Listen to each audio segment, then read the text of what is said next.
देखिए, जिस तरह से हिमाचल प्रदेश के अंदर स्वास्थ्य विभाग में पिछले कई दिनों से दिन प्रतिदिन नए नए घोटाले सामने आ रहे हैं। सबसे पहले सैनिटाइज़र घोटाला सामने आया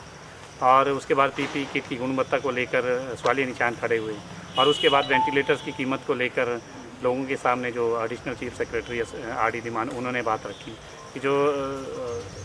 समीपवर्ती जो राज्य हैं, लगते राज्य हैं, उनमें जो वेंटिलेटर 3 लाख का खरीदा गया है और उसी कंपनी का वेंटिलेटर यहाँ पर जो है 10 लाख में खरीदा गया है। और जो सैनिटाइज़र है 50 रुपये का सैनिटाइज़र वो 150 रुपये में खरीदा गया है। और जो पीपीई किट जो कोरोना वॉरियर्स की लड़ाई लड़ने के लिए जो पहला सबसे मजबूत माध्यम है, चाहे उसमें मास्क आता है चाहे उसमें किट्स आती है, उसके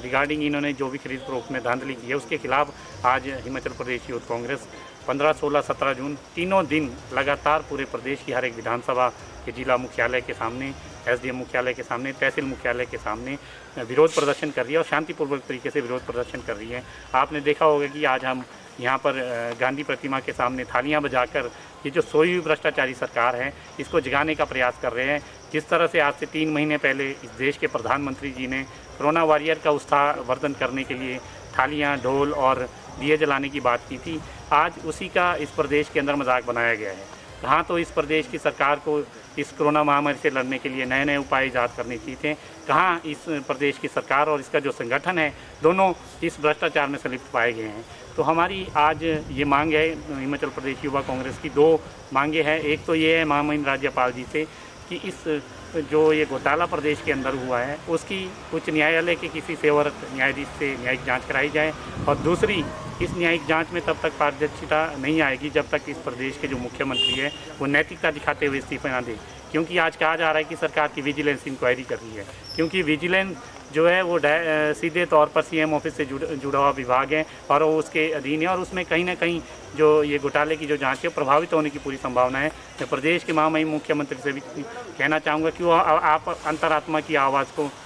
सुनिए और इस प्रदेश की जनता की आवाज़ को सुनिए कि इस प्रदेश की जनता चाहती है कि इस घोटाले में जो लोग दोषी है, जिन्होंने ये घोटाला किया, वो सामने आने चाहिए। अगर आपने ईमानदारी से इस प्रदेश का राज्य चलाया, इस प्रदेश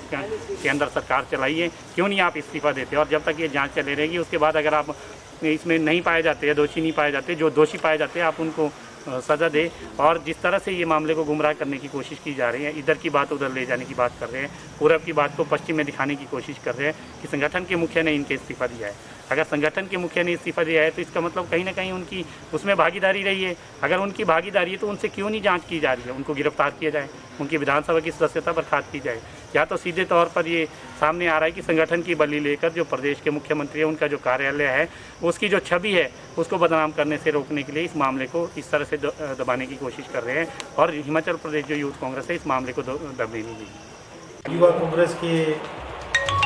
लोगों ने आकर एक ज्ञापन दिया है और उनका डिमांड है कि इसको महामहिम राज्यपाल महोदय को भेजा जाए, इसे उचित माध्यम से महामहिम को भेज दिया जाए।